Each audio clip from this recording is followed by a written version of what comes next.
Praise the Lord. இன்றைய நாளில் ஆண்டவர் சொல்ல விரும்பும் வார்த்தை, நீங்கள் என்னிலும் என் வார்த்தை உங்களிலும் நிலைத்திருந்தால் நீங்கள் கேட்டுக்கொள்வது எதுவோ அது உங்களுக்கு செய்யப்படும். யோவான் 15:7. அன்பான தேவனுடைய பிள்ளைகளே, நாம் அனுதினமும் ஆண்டவருடைய வார்த்தைகளை வாசிக்கிறோம், அவருடைய வார்த்தைகளை கேட்கிறோம், அதன்படி நடக்க முயற்சியும் செய்கிறோம். ஆனால் அந்த வார்த்தைகள்லாம் நம்மளுடைய இருதயத்தில் நிலைத்திருக்கா, நாம் அதன்படி நடக்கிறோமா என்று நம்மை நாமே ஆராய்ந்து பார்க்கிற தருணம் இதுங்க.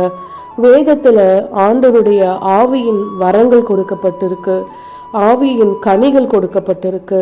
நம்முடைய வாழ்க்கையில தேவன் அருளும் வரங்களையும் அவருடைய வார்த்தைகளையும் கட்டளைகளையும் கடைபிடித்து அதற்கு கீழ்ப்படிந்து நாம் நடக்கும் பொழுது நம்முடைய வாழ்க்கை கனி கொடுக்கிற வாழ்க்கையாய் ஆண்டவர் மாற்றுகிறார்.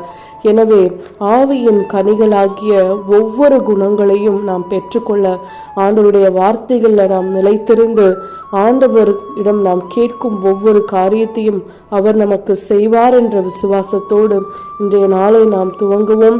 கனி கொடுக்கிற மகளாய் இந்த பூமியில் நாம் வாழுவோம். ஆண்டவரை போல நாமும் அன்புள்ளவர்களாய் நடந்து ஒருவரை ஒருவர் மன்னித்து இந்த பூமியில் ஒரு சாட்சியுள்ள வாழ்க்கை வாழலாம். ஆமேன்.